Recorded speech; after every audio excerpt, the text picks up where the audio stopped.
Now, time for Fox Carolina weather. Weather Rate certified most accurate local forecast. And meteorologist Ben Dorenbach is joining us once more. So Ben, I'm kind of curious to see how your 7-day forecast is going to look. I know tomorrow is going to still stay humid and hot, but I'm hoping for a little bit of a breather come the beginning of our week.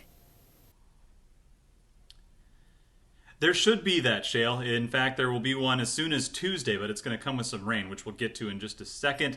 Partially due to Tropical Storm Cristobal. Yes, that continues to spin over the north central Gulf of Mexico.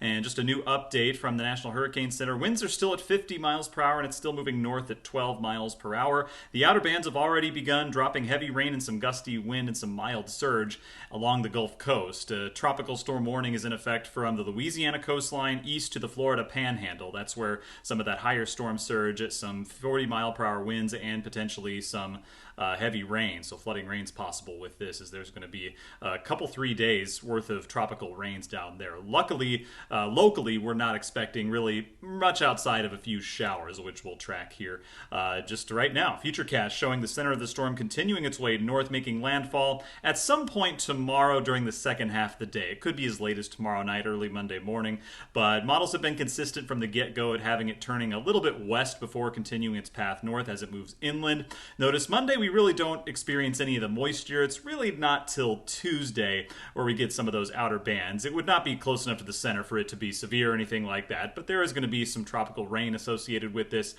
Tuesday and potentially lingering into Wednesday until a cold front finally pushes that storm through by Thursday. So Thursday, Friday looking much drier and even a bit cooler. It is a cold front, so that is going to allow some cooler air to filter in behind it.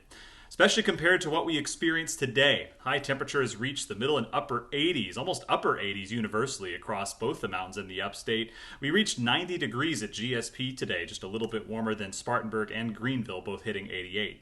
Temperatures are still pretty warm considering what time of day it is, or I should say time of night. Lower to middle 70s is where we sit in the mountains. Meanwhile, upstate, it's middle 70s to even lower 80s, still hanging on to 80 degrees at the downtown Greenville airport.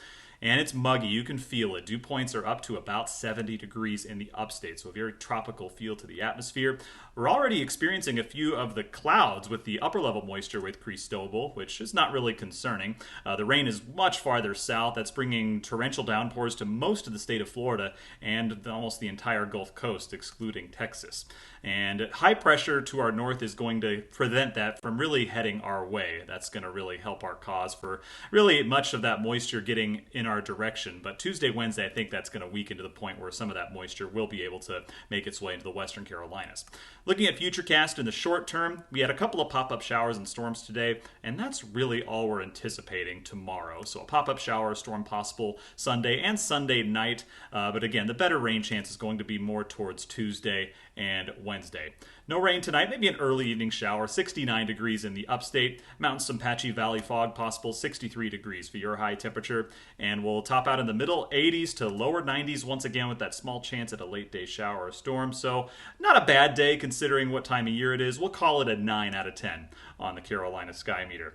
And as I said, we do get a break from the heat. Tomorrow's probably going to be the worst of the heat and humidity. We'll back that off a little bit Monday in the form of some cloud cover. We'll kick it back into the lower and middle 80s, still an off chance at a shower, but scattered to even widespread showers are possible Tuesday and Wednesday, so just kind of a cloudy, dreary outlook, not anticipating really any major severe weather. We'll cool down and dry out by Thursday and Friday, just a small chance of rain though next Saturday.